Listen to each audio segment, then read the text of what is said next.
คนเดียวเชื่อไหมที่หัวใจ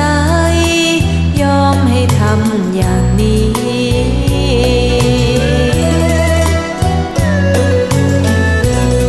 เคียงคู่ไปไหนมาไหนคอยให้ได้สิ่งดีๆอบอุ่นในใจทุกที่เมื่อมีที่อยู่เคียงทุกยาม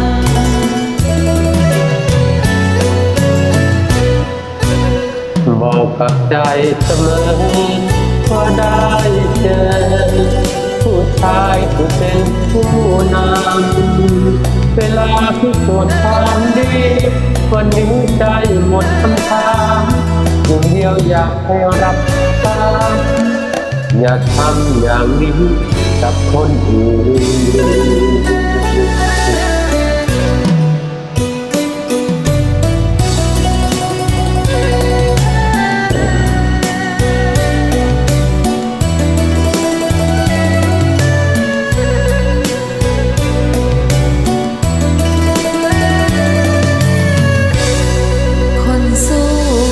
คนดีแค่ไหนหากหลายใจน้องคงไม่อาจฝืนคนแรกไม่ใช่จุดหมายคนสุดท้ายนั่นคือจุดยืนขอพรก่อนนอนทุกคืนให้ตื่นเมื่อจุดเดิมทุกวัน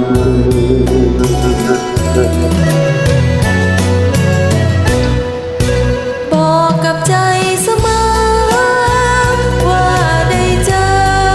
ผู้ชายที่เป็นผู้นำเชื่อในทุกสิ่งทำมาศรัทธาทุกอย่างทำตามขอเพียงอยากให้รับคำอย่าทำอย่างนี้กับคนอื่น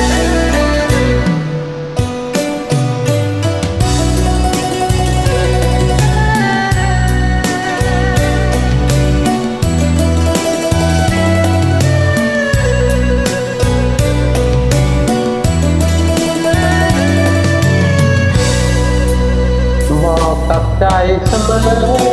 ว่าได้เจอผู้ชายที่เป็นผู้นำเชื่อในทุกสิ่งที่มา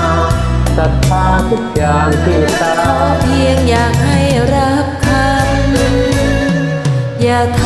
ำอย่างนี้กับคนอื่นสิ่งเดียวอยากให้รับคำอย่าทำอย่างนี้กับสาวคนอื่น